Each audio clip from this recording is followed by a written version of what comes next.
This is a WeatherNation Severe Weather Alert.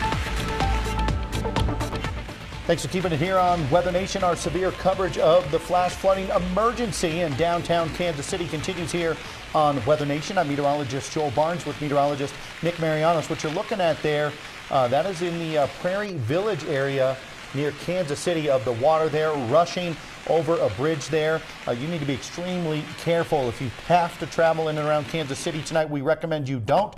You should stay indoors and hopefully out of the basement areas, as we could be dealing with some of this flooding making its way into some of the homes in and around the Kansas City area. Wow, and if you're looking at the Omni there, those blue boxes, those are flash flood warnings out for 14 counties now in and around Kansas City area. Those green boxes there, that's where we're dealing with flood warnings along rivers, creeks, and streams. And we do have one river of concern that is about to approach major flooding. And we're definitely not done with the rain yet. We're still dealing with those thunderstorms to the southwest, about 50-60 miles to the southwest of Kansas City. They are still moving to the northeast. Let's go back to that image that we had out of Kansas City of the cars there underwater. Definitely a rough scene there. If you look at the water vapor, there's still a lot of moisture left in the atmosphere in that area that's developing right along the leading edge of that warm front as it pushes off to the north. There, the 14 counties in and around Kansas City. The flash flood warnings are out till 3:15 a.m. for Chillicothe, 1:45 a.m. Central Standard Time for downtown Kansas City,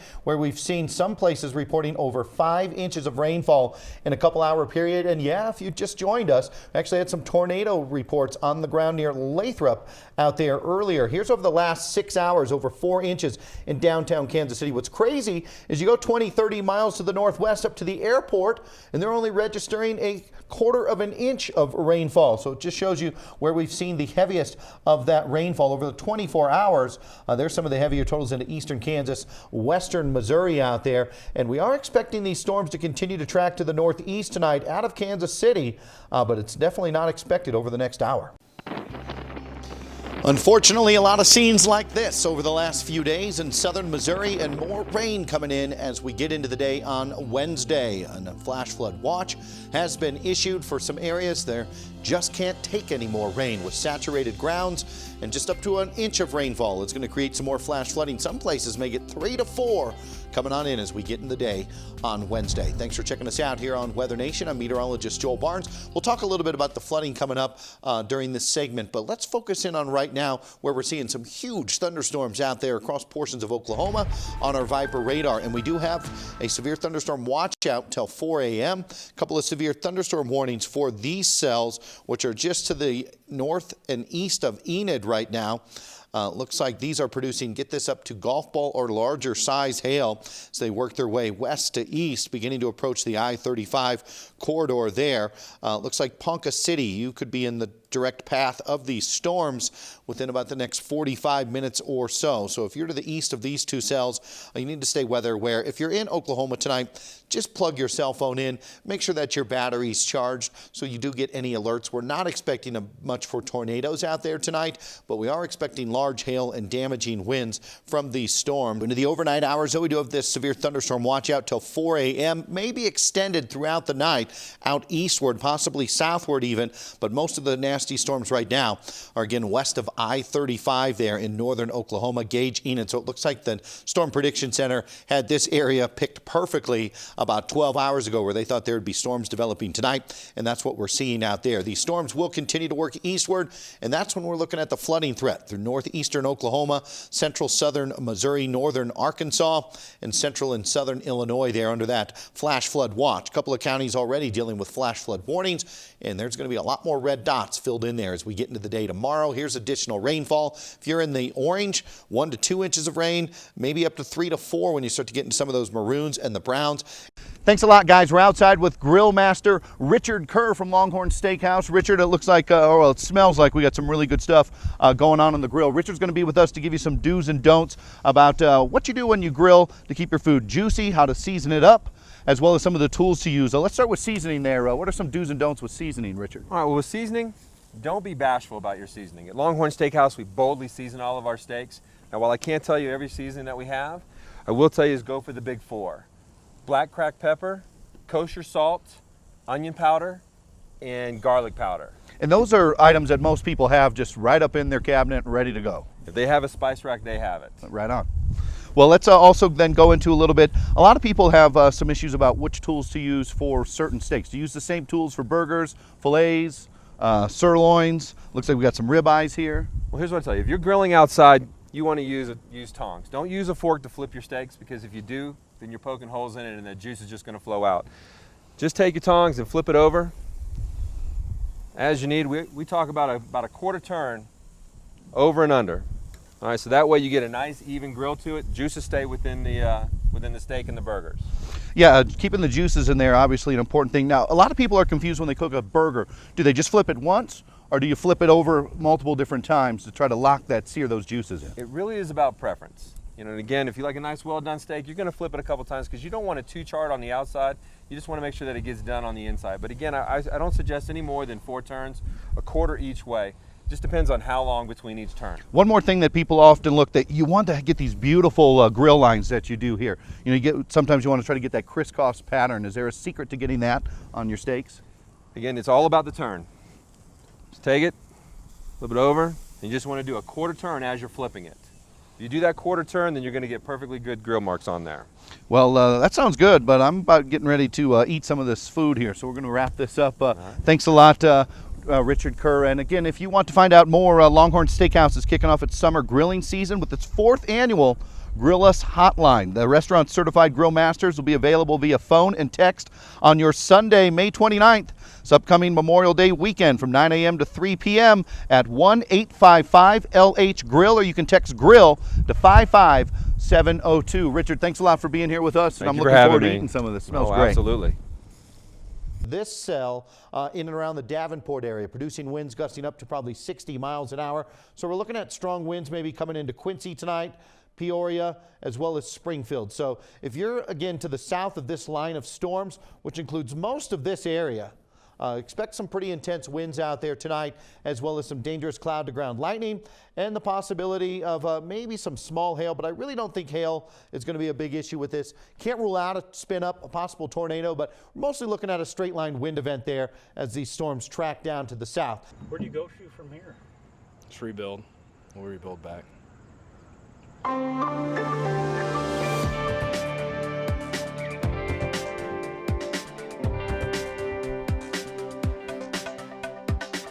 There's a lot of rebuilding that's going to need to be done across portions of Iowa, and as we get into the end of your weekend, the water level is going to continue to rise downstream from that huge flooding event. We do have a couple of storm spotters there on the scene as we get into the day on Sunday. We have Ben McMillan and Tim Jones. They'll be running around Iowa there, giving you updates throughout the day on Sunday. But let's look at some of these videos. This is in Waterloo.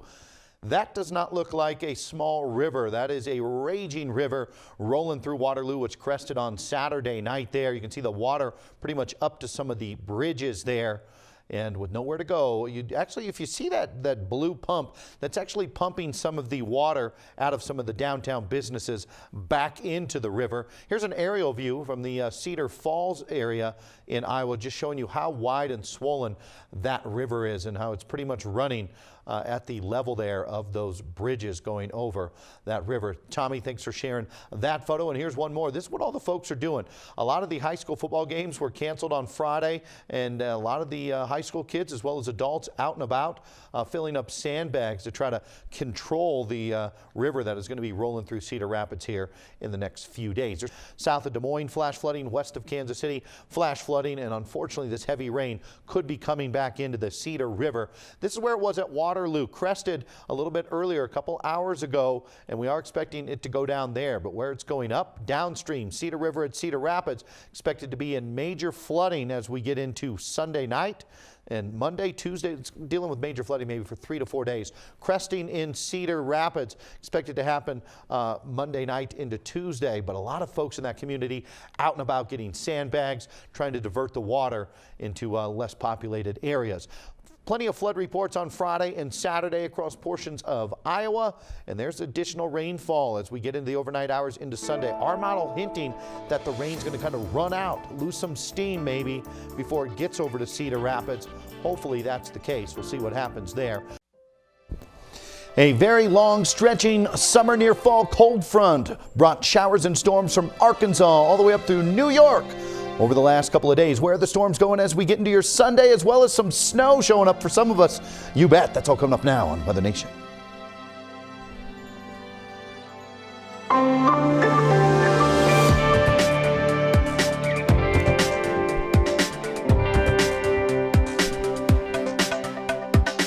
Thanks for checking us out here on Weather Nation. I'm meteorologist Joel Barnes. Hopefully you enjoyed your Saturday.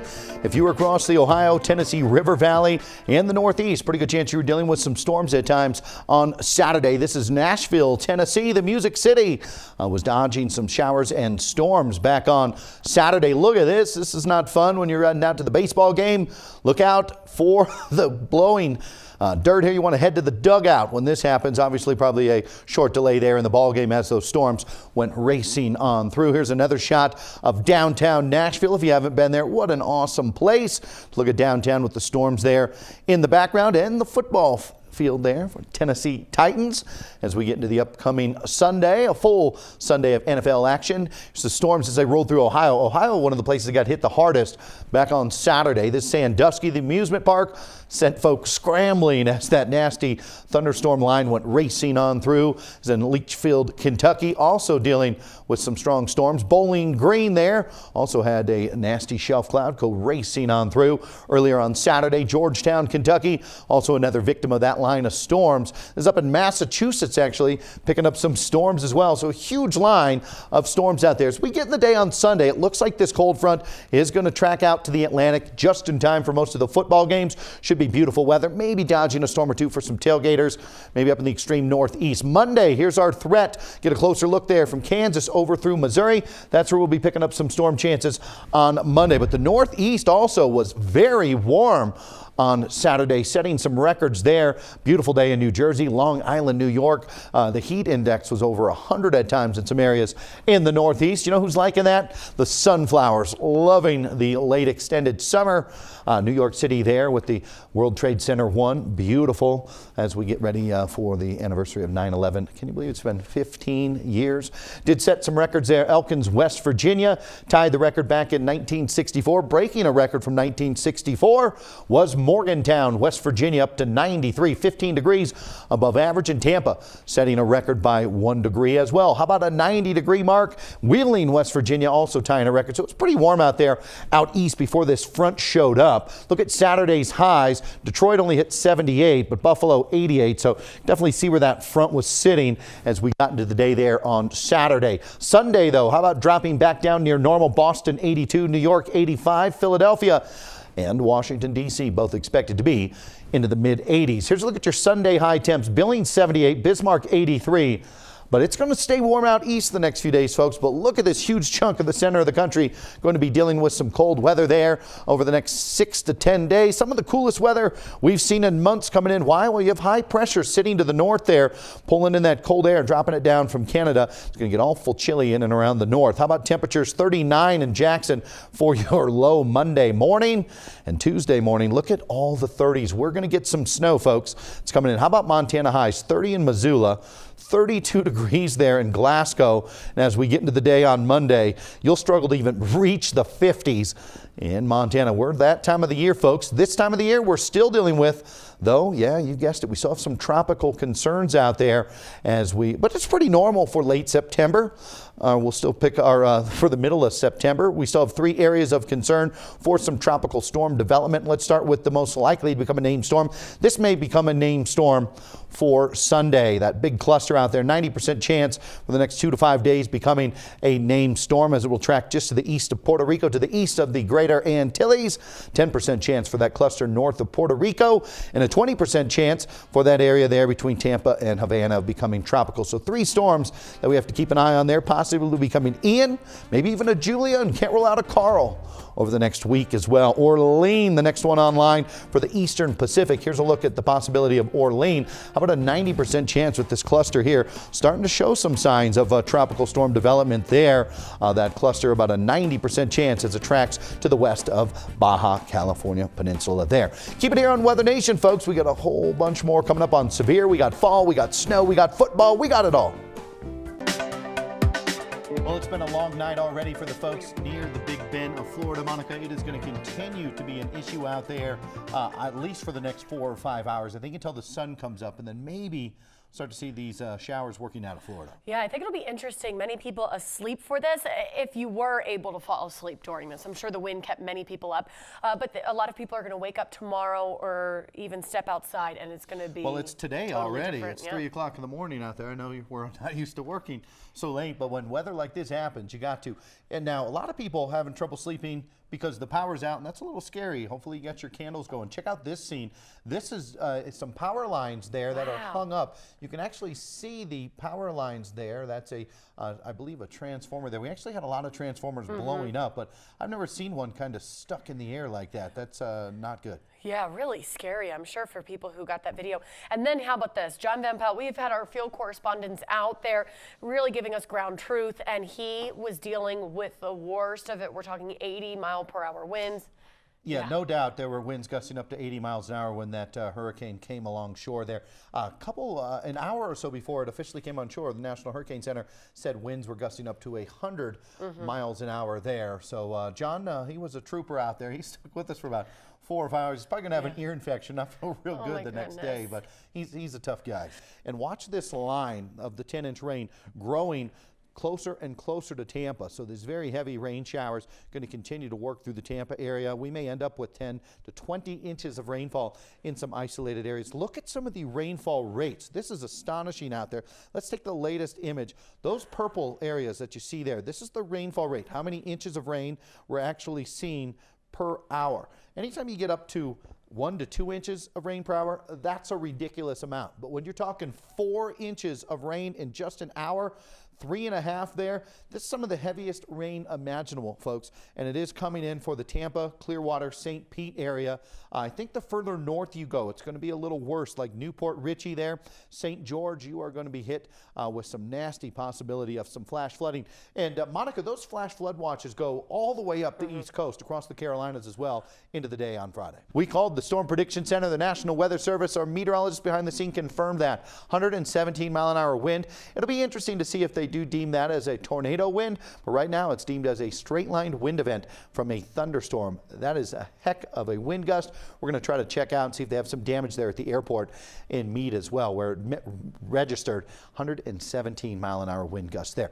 Johnson City, Kansas, a place where we saw some storms out there earlier. This is in Holly, Colorado. Eastern Colorado had some of those big storms going up there. This is that cell that rolled through the Denver area near Elizabeth, which is to the southeast of Denver.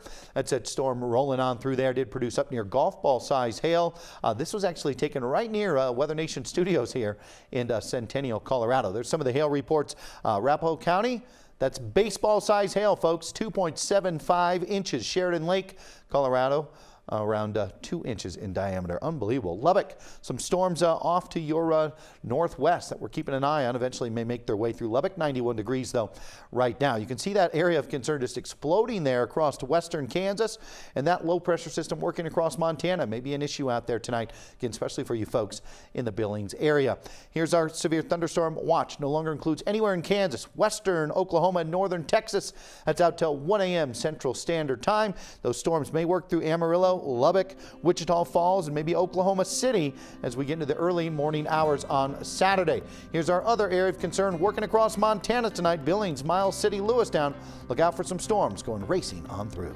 And almost a third death. Check out this unbelievable footage that we have. We're just going to be quiet and let you watch this scene unveil here in southern Louisiana. We're coming. Watch your eyes. Nice. Hey, I put the top. Watch your eyes. Go. Breaking the window. Put the top when I drown. Go. Hey, oh my God, I'm drowning. We're coming. I'm gonna break this window. We're breaking the window. Right. Do you have a knife? Do you have a knife? You do that. Tell me if you have a knife. I'll find it. I don't know. Oh, that's not.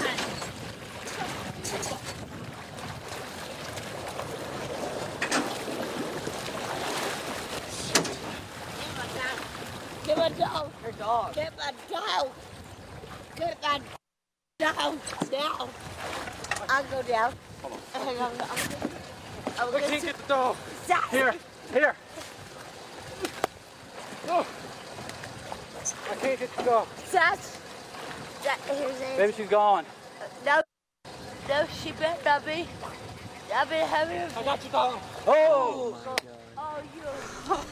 Ooh, some heartbreaking scenes there. Unfortunately, that lady and her dog both pulled out of the water.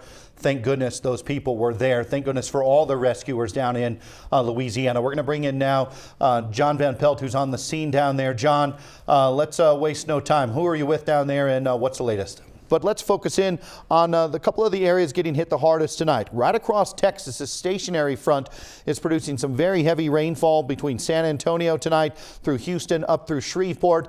This is an area where we do have a flash flood watch out as we get into the day on Monday. We also have a flash flood watch out for this area along the stationary front between St. Louis and Nashville tonight, all the way up through Evansville. Looks like up through Bloomington, Indianapolis. You're going to be picking up some pretty heavy showers. We also got some thunderstorm activity tonight east of Atlanta, between Atlanta and Augusta there, right along the interstate. These are some pretty heavy rain showers along Interstate 20.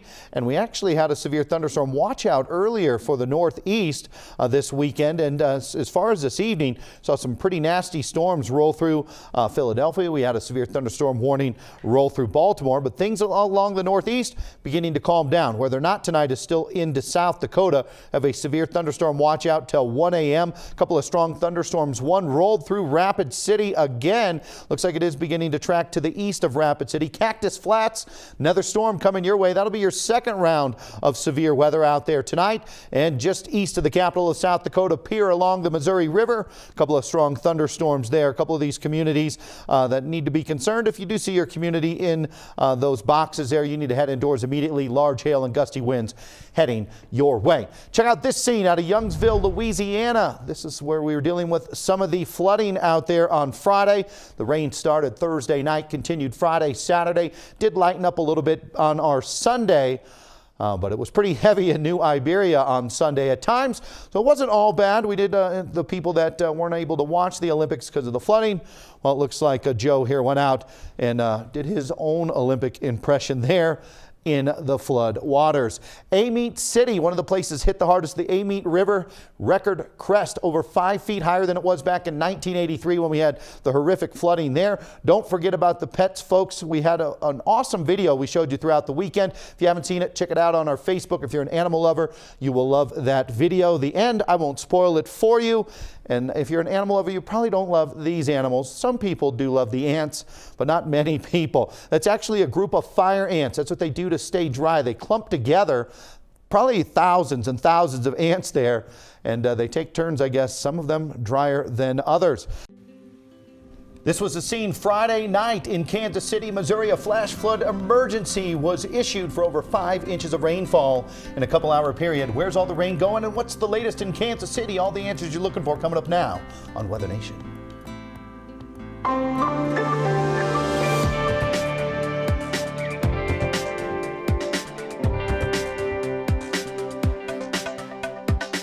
For the first time in history, the National Weather Service issued a flash flood emergency for downtown Kansas City for very heavy rainfall, torrential rainfall indeed, that came down back on your Friday evening into Friday night. Thanks for checking us out here on Weather Nation. I'm meteorologist Joel Barnes, my colleague meteorologist Nick Marianos. Nick, just some nasty looking scenes there out of Kansas City. Unfortunately, the folks there that went out on a Friday night tried to have a good night. It didn't end up that way for a lot of folks. Oh, absolutely not there because, again, we had all that rainfall, training thunderstorms Friday evening that produced over 5 inches of rain, certainly resulted in flash flooding. A flash flood emergency was issued for downtown Kansas City. As Joel mentioned, that is the first time in history, and that is the highest level of flash flood alerts that can be issued for that area. They had 14 counties under flash flood warnings back on late Friday night into early Saturday morning there. I-70 westbound was closed at Broadway Boulevard there from the very heavy rain back on Friday night. Also, service on the Kansas City streetcars were temporarily suspended suspended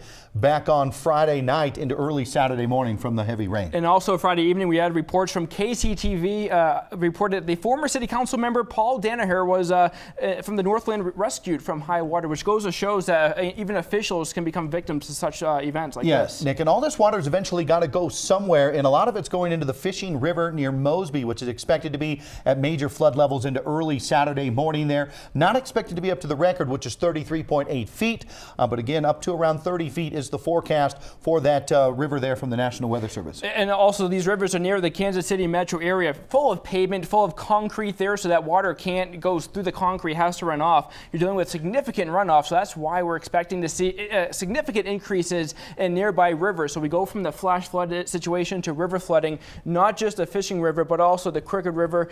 In addition to that, north of Kansas City, the Little Platte River. All these rivers are expected to go into flood stage. Yeah, the concrete just doesn't absorb water very well, obviously, and it eventually has to go somewhere. As that low pressure system continues to track up to the northeast, we're still going to see some showers working into western Missouri as we get into your Saturday morning, Nick. Actually had some tornado reports out of Lathrop back on Friday evening, but all those green dots in and around downtown Kansas City, flood reports. Yeah, it's a 1-2 punch there. Start off with a tornado watch earlier on Friday afternoon, and then the situation transitioned because you had the training thunderstorms from the outflow from those original storms, and now that resulted in flash flooding for numerous areas. From Kansas City up through Maryville, east to Chillicothe, dealing with flash flooding there. Here's from 6 p.m. to midnight Central Standard Time. Kansas City downtown picked up over 4 inches. The airport, though, only a quarter of an inch, so just crazy the amount difference within about a 30-mile period. And all that rainfall certainly has led to numerous water rescues back on Friday afternoon, evening from nearby fire departments, as many folks were stuck in their vehicles. Even reports of numerous people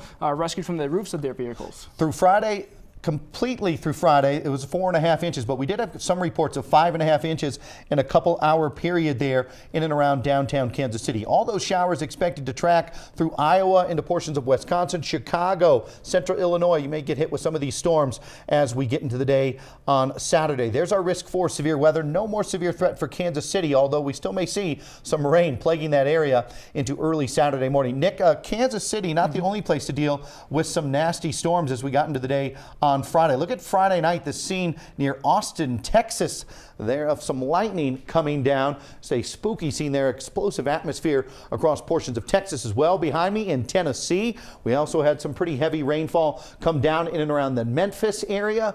That is some heavy rain when you can't even see the car in front of you. We actually had some funnel clouds in Tennessee and funnel clouds in Utah, which actually ended up turning into a landspout tornado, as you see there reaching the ground. Ryan Fisher, thanks for allowing us to use that photo. Also some storms in and around Waco, Texas. We had storm clouds in and around Houston and Deadwood, South Dakota, where they have the cool Deadwood nights. They were setting up for a concert. Big hailstorm rolled through the Black Hills. A lot of the folks were scurrying for a place to hide. That storm rolled through Spearfish, then down through Lead and Deadwood, and then it rolled through Sturgis. Good thing all the bikers, most of them at least, had already returned home, except for the ones that stay there year-round. Heavy rainfall as well in and around Flagstaff, and plenty of storms in and around Kansas. Don't go anywhere. Keep it here on WeatherNation. We got more coming up as we get into your Saturday.